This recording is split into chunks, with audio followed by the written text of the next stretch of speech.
Mrs. Andreasen, please. Thank you. President, I'm not Nigel Farage, and you are not Mrs. Merkel. So I'm not going to ask you to go and tell Cameron to leave the European Union. Nigel Farage has done this very well. But Merkel didn't go and tell Cameron to leave the European Union. And we should think about this. The EU needs the United Kingdom, and we should think about this when we are negotiating the budget. I'm not surprised there was no agreement and there was a failure in the negotiations last week. In times of crisis, more than ever, people look for a return on investment. The Lisbon agenda that justifies the present MFF has been a failure. All the money that went into this agenda has been a failure. Today, instead of having the growth that was promised, we have flat growth. Instead of having the employment that was promised, we have unemployment.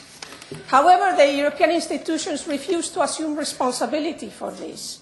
But in fact, it was the policies coming from the European Union, and it was the funds that should have been controlled by the European Commission that should have brought us this growth and employment.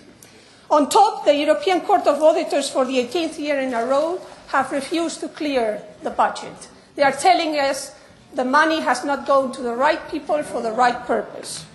We have a 4% error rate. And everybody will say it's the member states. Of course, it's the member states who implement the programs. But it is the European Commission that should stop the money going to those member states that breach the rules. And they don't do it. And you are asking for more money to those member states who waste the money. What is the sense of this? In reality, the budget and the MFF have always been a topping up exercise. We have been given more and more money for projects that frankly have no sense. We gave in the last decade 130 billion euros to Spain in structural funds. What has Spain done with the 130 billion euros? What has Greece done with the 60 billion euros in structural funding that we gave to them? This is not a topping exercise that we should be having. You went into that negotiation when we hadn't agreed on the 2013 budget. And we hadn't agreed in the 2013 budget because we haven't agreed on the amending budget for 2012. Now, do you think that the member states and the heads of member states are silly people that will agree on a number, on an increase as they did last year, 2.7% increase, and then have an extra 7% come in the month of September? Of course not. We need to make choices. This is the issue today. We need to make choices. If we are talking about solidarity, which we shouldn't be talking, we should be at the level of subsidiarity, then we need to make choices. We don't need an external action service. We don't need a European History House. Mr. Van Rompuy.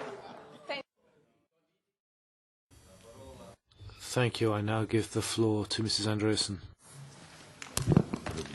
Thank you, Chair.